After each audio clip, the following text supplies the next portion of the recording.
तो क्या हाल है आपके। और आज मैं आपको आयरन मैन के टॉप 10 फैक्ट के बारे में बताने वाला हूँ, जिसके बारे में शायद आप नहीं जानते होंगे। तो बिना कोई देरी किए चलिए वीडियो को शुरू करते हैं। और हाँ, उससे पहले चैनल को सब्सक्राइब कर दीजिए।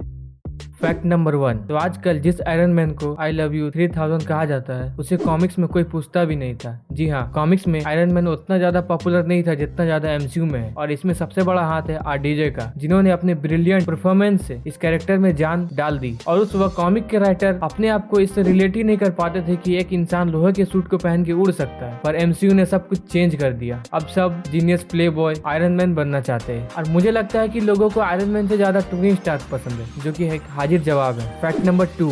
तो आप लोगों को ये तो पता ही होगा कि एमसीयू की शुरुआत कहाँ से हुई है, आयरन मैन 1 से। पर एमसीयू की शुरुआत एक तुक्के से हुई है। जी हाँ, जब मार्वल की हालत ठीक नहीं थी, उन्हें अपने एम्प्लॉयज को देने के लिए भी पैसे नहीं थे, पर फिर भी मार्वल ने एक तुक्का खेला और उन्होंने आयरन मैन 1 बनाई। पर शर्त ये थी कि अगर आयरन मैन चल गई तो वो इस फ्रेंचाइजी को आगे बढ़ाएंगे, नहीं तो वो अपनी कंपनी बेच देंगे। और इस चीज में भी एक फैक्ट ये है कि आयरन मैन 1 जब बन रही थी तब स्क्रिप्ट भी पूरी तरह तैयार नहीं थी। एक्टर्स को खुद से इम्प्रोवाइजेशन करना पड़ रहा था। इसलिए आप देखेंगे कि टोनी स्टार्क जगह जगह पर खा रहा है, जो कि स्क्रिप्ट में था ही नहीं, क्योंकि कोई भी प्रॉपर स्क्रिप्ट थी ही नहीं। Fact number 3। तो हम सब ने देखा है कि एमसीयू में आयरन मैन के पास जारविस है, जो कि एक आर्टिफिशियल इंटेलिजेंट है, जो कि उसके सूट को और स्टार्क टेक्नोलॉजी को कंट्रोल करता है। पर मजे की बात यह है कि कॉमिक्स में कोई भी जारविस नाम का एग्जिस्ट ही नहीं करता है। वहाँ कोई आर्टिफिशियल इंटेलिजेंट ही नहीं थी, बल्कि जारविस उसके बटलर का नाम था। Fact number 4। तो आप लोगों ने एरिया 51 का तो नाम सुना ही होगा, जो कि अमेरिका में है। पर क्या आपको पता है मार्वल कॉमिक्स में भी एरिया 51 है, जिसे टोनी स्टार्क ऑन करता है। और वो इसे रियलिटी स्टोन को छुपाने के लिए यूज करता है कि रियलिटी स्टोन कोई गलत हाथों में ना आ जाए। Fact number 5। तो टोनी स्टार्क ने hand to hand combat skill Steve Roger यानी कैप्टन अमेरिका से सीखी है, क्योंकि उसे रियलाइज हो गया था कि अगर उसका सूट उसके पास नहीं हो तो उसे कोई भी मार सकता है। और वो अपने सूट के ऊपर पूरा डिपेंड नहीं होना चाहता था, इसलिए उसने हैंड टू हैंड की ट्रेनिंग की कैप्टन अमेरिका के साथ। और वो उसमें बहुत ज्यादा माहिर भी हो गया है। और वो अपने थैनोस वर्सेस आयरन मैन की लड़ाई में तो देखा ही था, वो कितने अच्छे से लड़ रहा था। हाँ, वो ज्यादा देर तक नहीं टिका, पर ये भी तो देखो, थैनोस एक पावरफुल एलियन है और टोनी स्टार्क एक इंसान, सॉरी एक जीनियस इंसान।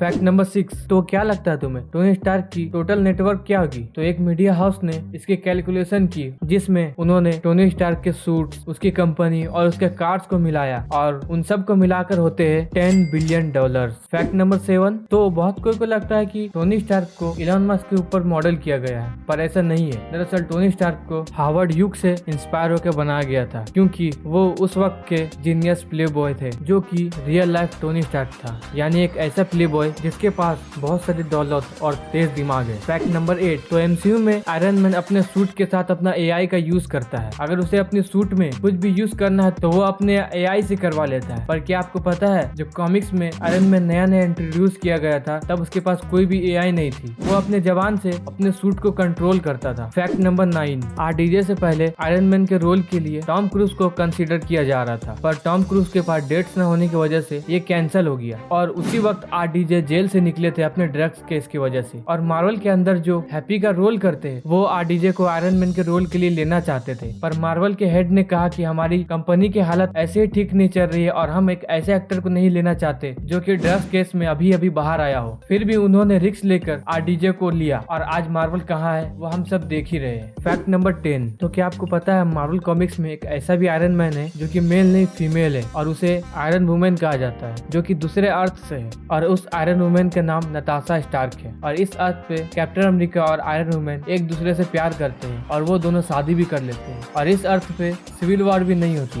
क्योंकि कैप्टन अमेरिका आयरन वुमेन की बात खुशी खुशी मान लेता है। तो आपको ये आयरन मैन की टॉप 10 फैक्ट्स वीडियो कैसी लगी, हमें कमेंट करके बताएं। और ऐसे ही कंटेंट के लिए चैनल को सब्सक्राइब कीजिए। चलिए मिलते हैं किसी और वीडियो में, तब तक के लिए बाय।